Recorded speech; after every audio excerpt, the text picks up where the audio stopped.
No, no, no, no, no, no, no, no, no, no, no, no, no, no, woman, no cry. No, woman, no cry. No, no, no, no, no, no, no, no, no. Rastafari DVD News is back again. We're talking today about this is the second day of the visit of the Earl, Prince Edward, Earl of Wessex, and his wife, Sophie, to the island of Barbados. They had a little write-up in the papers today about minister. I know they always tell me that he's not a minister, but he's the minister to us poor people. And Minister Lashley was the only member in Parliament that actually boycotted the visit of the so-called royal family. What I would like to say about this is that you got it? What I would like to say about this is that why would you choose to spend $1 million to bring someone here that first of all, what are they bringing, or what are they leaving when they come here? The economy is in bad shape. You were able to fix some roads just because they were coming, but the majority of the people in Barbados, they're still hungry. They still got bills to pay. They still got family, and you want them to be head over heels over someone coming here, and we really don't. Cause if in England, the people in England, they just ran a vote, I believe, sometime in England, and the majority of people don't even want the monarchy anymore. The majority of people saying that they feel it's a strain on them, that these people get in hundreds and thousands of pounds every year to sit there and do nothing. So in England itself, where this whole thing started, the English people is trying to get rid of it. And here we are, a former British colony. And if we knew the history of what England is the architect of the transatlantic slave trade.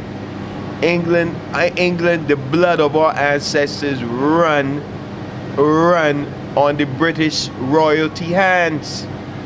I've bunga lights on myself was to kill someone in somebody's family. You see this all the time.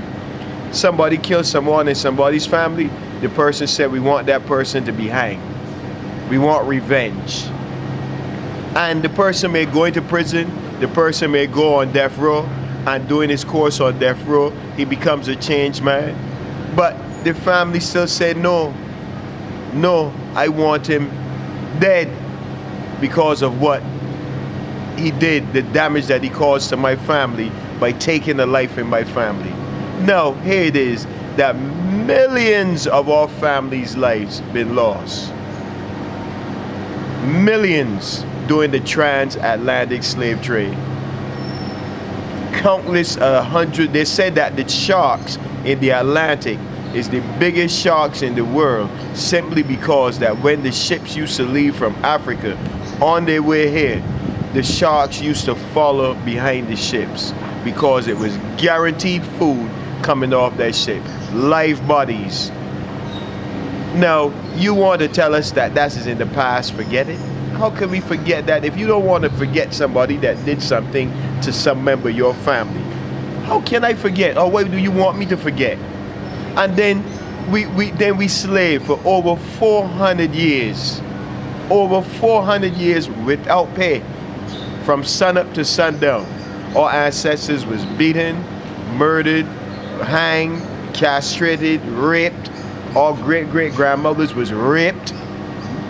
And then you want me to sit there and shake the hand of the murderers of my ancestor, or you want me to honor the descendants of the murderers of my ancestors? And I think that our ancestors will be reeling in their grave if they know and if they see what it is that we are sitting down.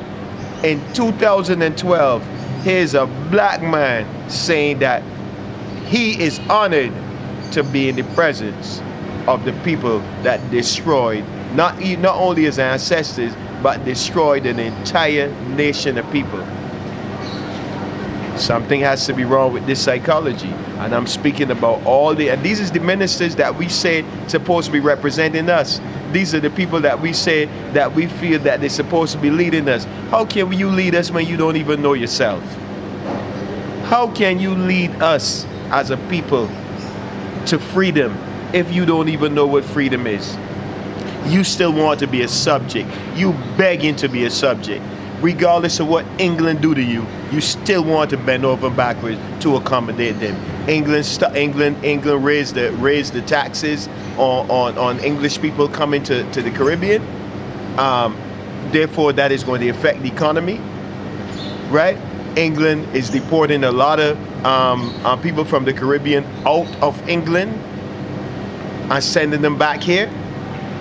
England have also contributed to the colonization of the Caribbean and the recolonization of the Caribbean done under what they call neo-colonialism, where they took the best of what they call the best of minds in the Caribbean, sent them to England to be trained, and these are the people that came back to the Caribbean who are now running this country.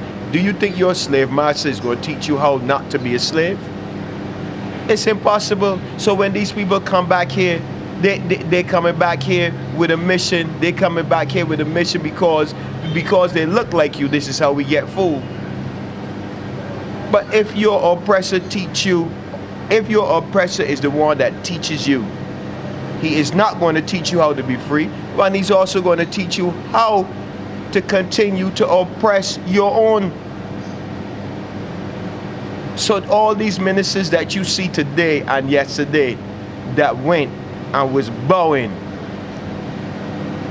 I give big props to Hamillah dads, because Hamillah was the lone voice that stood up and said, I am not going to meet with these people. When are we going to have some kind of backbone? When are we going to have some kind of, because you can't lead me if you don't have no courage. And from what I see, none of y'all in there have no courage. Because this was the time that y'all were supposed to have an agenda.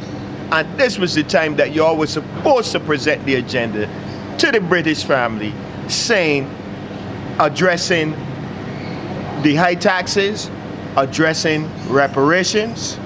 We ain't been paid. And we still want our pay. And an apology.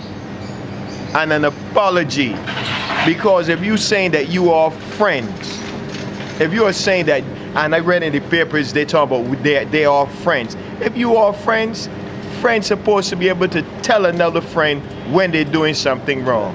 Yeah. And if Barbados or none of the Caribbean islands cannot stand up to England and its monarchy and said, listen, y'all contributed to the slave trade. Y'all gained your wealth off of the backs of our ancestors, and then you're going to turn around and tell me that you ain't going to send money down here to me if I don't do what you want me to do.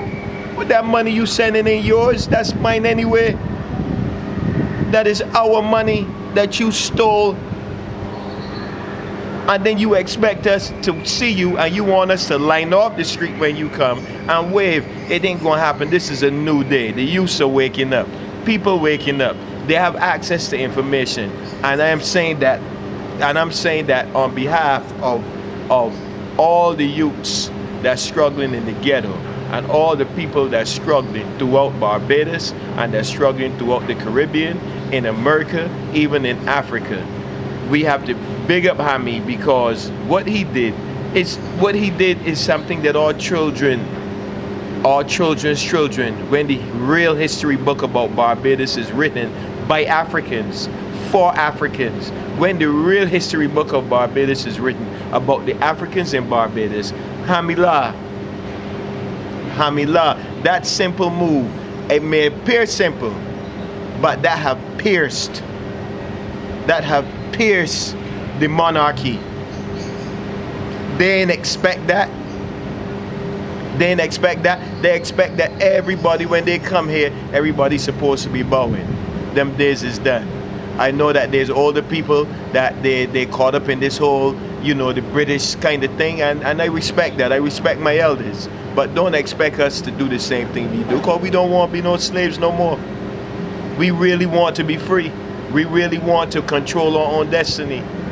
We really need Kuji Shagalia, self-determination. That's what we need. And in order for us to have self-determination, we can't be bowing to these people. These people mean us no good. And they have never meant us any good. Study history is not nothing that I'm saying out of emotions. I'm not saying this out of emotion. Study your history and show me where England have ever did any. England is who brought the caste system into existence. England is the one that cut up the Middle East, that cut up Africa, that cut up the Caribbean. England, most of the parishes in the Caribbean, it named after English names. Before this, Barbados never had no parishes. Barbados was just one landmass. It was the British that came and cut it up. St. Lucie, St. Phillips, and this, all through the Caribbean, all through Africa, all through the Middle East. They have destroyed the planet. And they must be made to see that this is what you're doing. You're destroying people. And y'all can't expect us to be laughing and joking at, oh, this is the 60th Jubilee or anniversary of the Queen on the throne. But if that's the case, she's supposed to know. Because I think she may have forgotten. She may say, well, look, we gave you independence. But we got to tell us something else. Yes, you give us political independence, which means the people that you select, we were able to vote for who we wanted, but you had to select them first. They had to be educated in your institutions and come back, and then you give us a choice and say, look, now you got 2 black people that look just like you, so pick either one of them. But we wasn't picking a black person. We picking a European man in a black skin. We are aware of these things. And we're saying that the time is over. The time is now for us as a people to sit down. We ain't got to deal with no emotions. We ain't got to be racist. We ain't got to run around here talking about this person did this and this person did that and we want revenge. That's not what I'm saying. I'm saying that once we sit down as a people, as a collective people, and chart out our own course, we don't need Britain. We don't need these people. As Bongalai said before, everything that we need is in the Caribbean. What we need these people for, what we begging them for, they need us more than we need them. The sun shines down here 24 hours a day, 365 days a year. They need us. So if they need us, we should act like they need us and stop acting like we need them. Of course, the world is so interconnected now that we all need each other. I understand that. But first, you got to know who you is.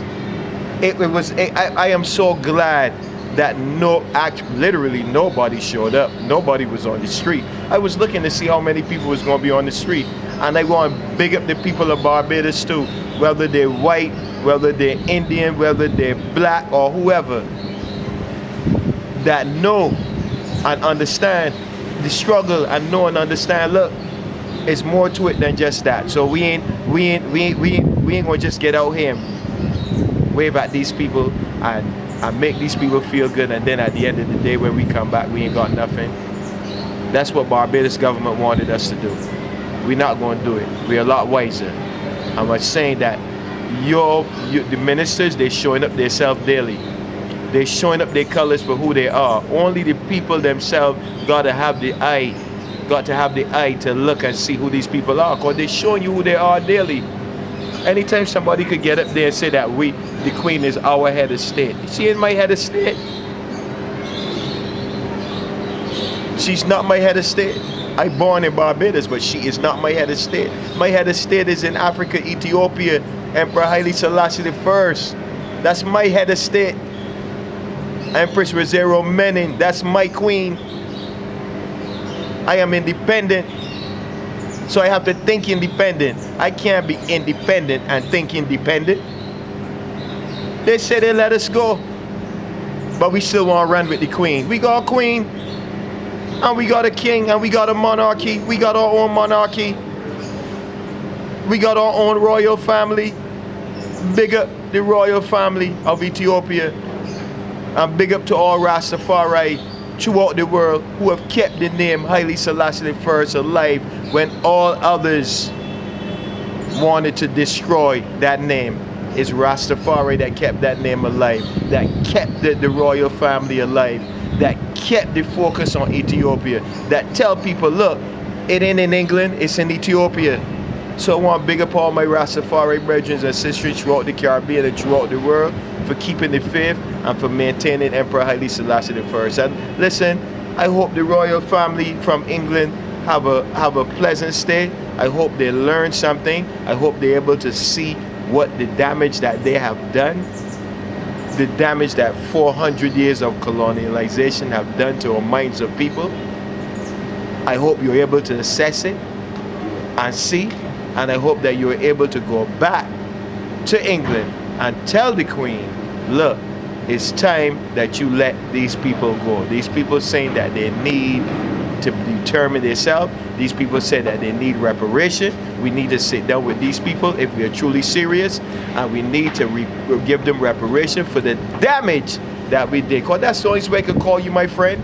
You got to show me that you my friend. You have to show us that you are a friend.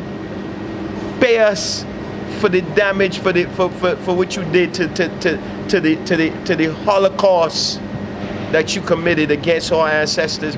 We want our payment for that. Then we could sit down. Then we need an apology coming afterwards. Then we could sit down and we could say, well, listen, let's negotiate as friends. But until then, we ain't no friends, because we suffering and you living good. And we don't want that. Haile Selassie I, live and reign forevermore. His Majesty. No, no, no, no, no, no, no, no, no, no, no, no, no, no.